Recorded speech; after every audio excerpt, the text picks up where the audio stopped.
وين حاب خلاص رفيقة إيمان محمد، الإدارة العامة لقوات المرأة اليبجة وقيادية في المجلس العسكري في إيالة الرقة. عملي هو الإشراف على باقي المؤسسات التي تتبع لها المرأة، خاصة من بعد ما تأسس المجلس العسكري في هذه المحافظة. بدأ دور المرأة بشكل أقوى وفعال في كل مؤسسة.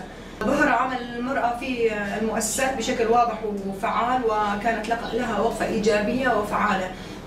المؤسسات التي تتوقف عليها عمل الرفيقات في مكاتب قسد هي 8 مكاتب. ومكتب الاستقبال، تقوم الرفيقات على استقبال عوائل الرفاق، عوائل الشهداء، عوائل المصابين، عوائل الجرحى، حتى المدنيين يكون احيانا لهم صله مباشره بقوات سوريا الديمقراطيه. فتقوم الرفيقات في مؤسسه الاستقبال باستقبالهم والاهتمام بهم. عمل الإدارة العامة بشكل عام هو استقبال دائما الأعمال التي تقوم بها كامل الرفيقات في كافة المؤسسات العسكرية التابعة لقوات سوريا الديمقراطية، وبشكل مباشر تتصل عمل الإدارة اليبجة بالقياديات اللواتي يشرفن على عمل الإدارة بشكل عام.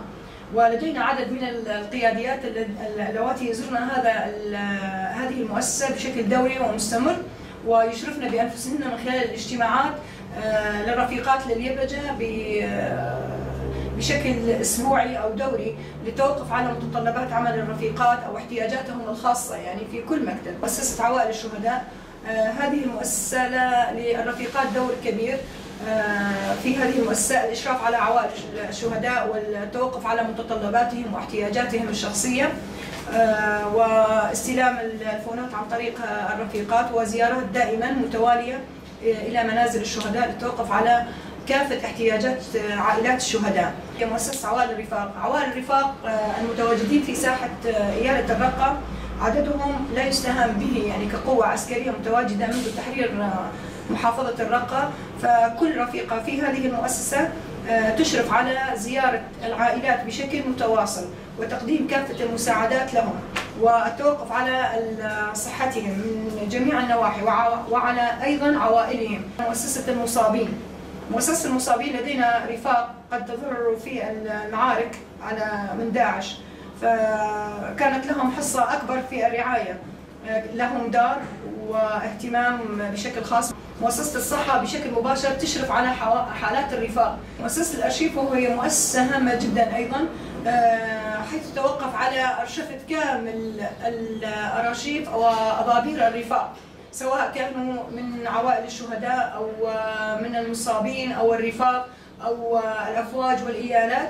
فالعمل دائما على أرشفتها وعمل سكاينر لها بشكل منظم. مؤسسة الإعلام اليبجة لها صدى إعلامي واضح في هذه المحافظة، حيث ظهرت الصورة الخلفية لما فعله داعش في الفترة الأخيرة، وقاموا على عدة مقابلات وفعاليات حساسة وضرورية في هذه المحافظة، حيث أظهروا من خلال كاميرتهم وعدستهم دور المرأة الفعال. المؤسسة الأخرى هي المحكمة العسكرية.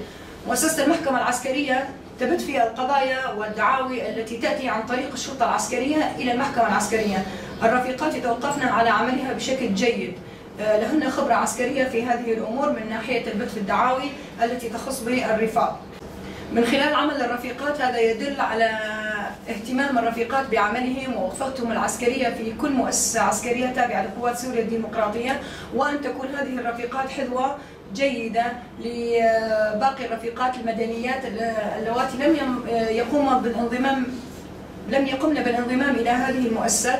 نتمنى من كافة المدنيين أن تكون قوات سوريا الديمقراطية لحماية المرأة يبجة مثال لكافة المدنيين وكافة المؤسسات الأخرى التي هي غير تابعة لقوات قسد.